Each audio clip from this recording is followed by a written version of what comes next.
It's to my understanding, sir, that many people do not need to remove their hat. I'm asking about your situation. Explain it to me. Yes, I believe mine is similar because spiritually, I believe I lose power when I expose my head fully.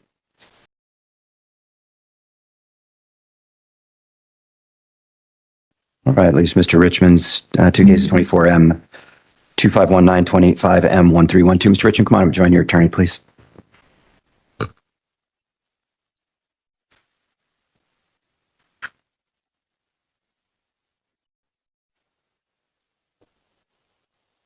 Mr. Richmond, would you please remove your hat in the courtroom?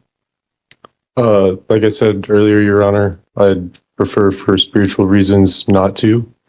Not cultural reasons. Cultural are spiritual reasons, are they not? Or spiritual are cultural. Would you describe that to me further?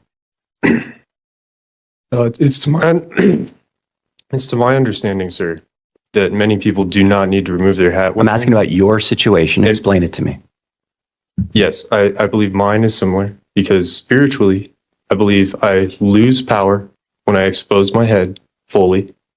So I'd prefer not to remove my hat because I feel like I need power in here. Okay. I'm going to order you one more time. I do not find that persuasive. In fact, I find it manipulative. I'm going to order you one more time to remove your hat out of respect for the court as I order anybody else so as not to treat you differently. I do not find your reasons to be persuasive. I'm going to order you to do it. And I just want to let you know that failure to comply, I will find you in direct contempt of court. Do you understand that? As long as you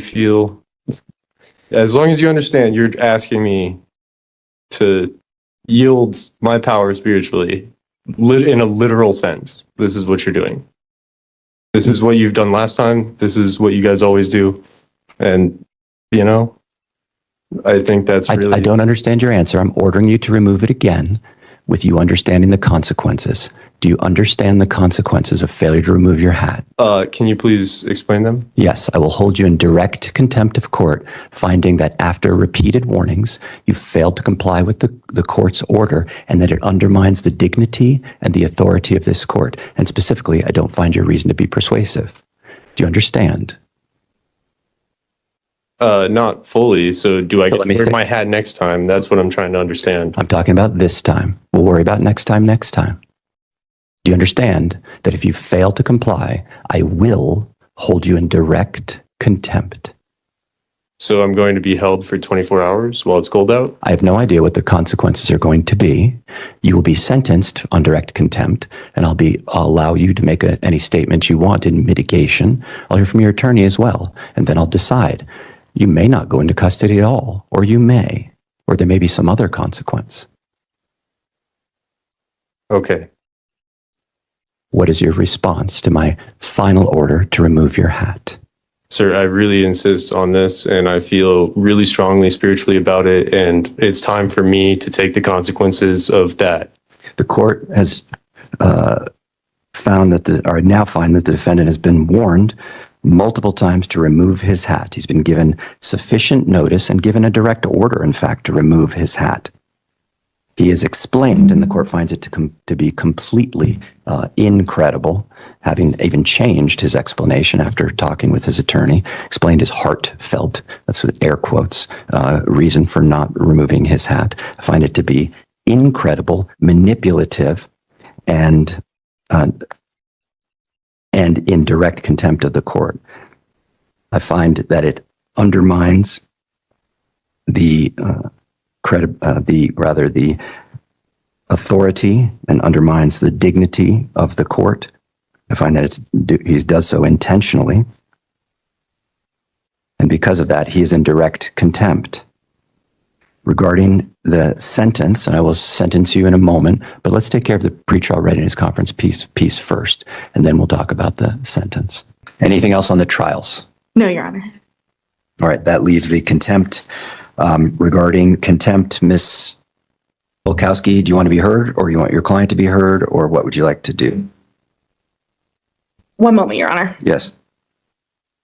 Your Honor, unfortunately, I don't have anything to add to the record. Okay. Mr. Richmond, you're given the opportunity, and you can just stay right there, to tell me anything you want before I decide on the sentence or the direct contempt. If you want to say something, you may. If you don't, that's fine too.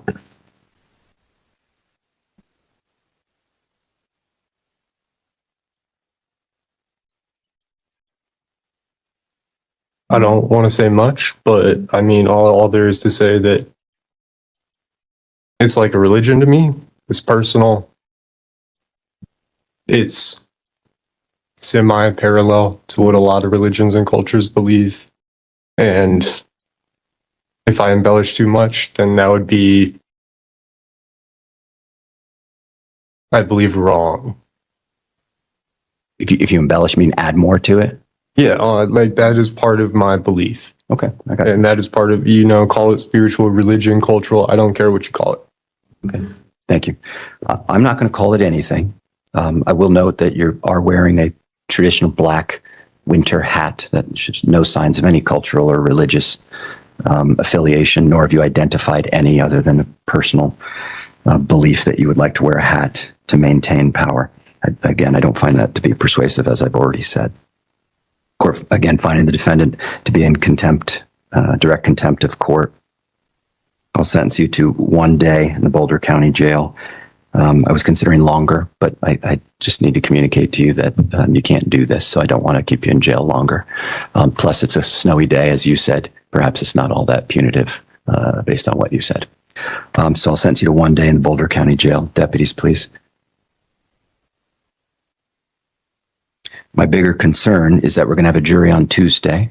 I'd encourage you to reevaluate your position because I do not want you to wear a hat in front of the jury. Yeah. And be in direct contempt again. I don't want that to be disruptive because here it's just us, but that has the potential to be significantly more disruptive to the proceedings. You don't have to say anything about it at all. I just want to put you on notice that the rules remain the rules. You could talk to Ms. Bukowski about it if you want. You could say something too, but I just might be better to think about it and then talk to Ms. Bukowski.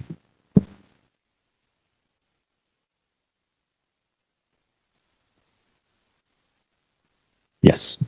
Yes, thank you.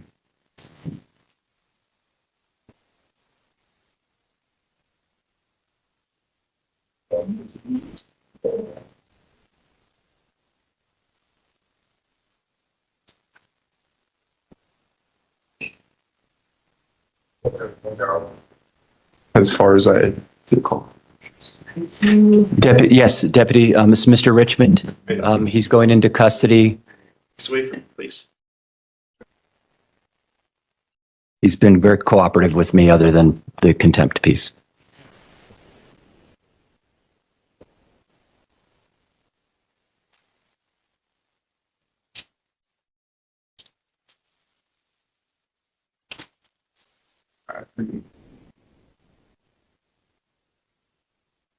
And so the record's clear.